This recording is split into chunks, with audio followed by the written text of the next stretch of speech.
ପରେ ମାଳତୀ ବୋଲି ଝିଅଟି ଥିଲା।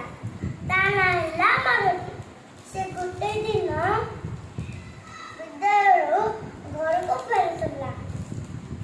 ସେ ଦେଖିଲା ବାଟରେ ଗୋଟେ ଶୁଆଟେ ପଡ଼ି ଯାଇଛି। ତାର ଆଉ ସେ ଉଡ଼ି ପାରୁନି, ତାର ଦେହରେ ମାଡ଼ ହୋଇଯାଇଛି। ସିଏ ତାକୁ ଭାଡ଼ି ଦେଇ ଆସିଲା। ସେ ତାକୁ ହାତରେ ଧରିଲା, ପାଣି ଡାକ୍ତରଖାନା ନେଇକି ଯେଉଁ ଔଷଧ ଖୁଆଇ ଆଣିଲା।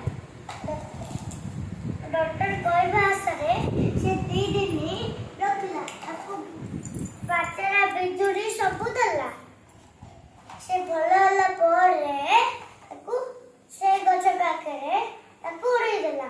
ଗୋଟେ ଦିନ ରାତିରେ ସକାଳୁ କିଏ ଜଣେ ମାଳତୀ ନାନୀ ସକାଳ ହେଲାନି, ମାଳତୀ ନାନୀ ସକାଳ ହେଲାନି କହି ଡାକୁଥିବାରୁ ମାଳତୀ ନିଦ ଭାଙ୍ଗିଗଲା।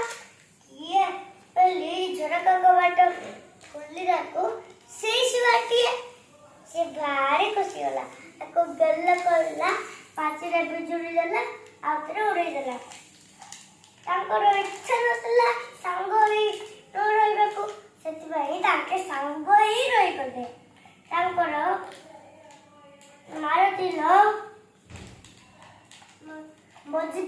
ବଜିକା ପାଖରେ ସେଇଠି ବିଜୁଳି ଗଛ କିଏ ଥିଲା, ତାହେଲେ ଶୁଆ ରହିଲା। ସରିଲା ଗପ।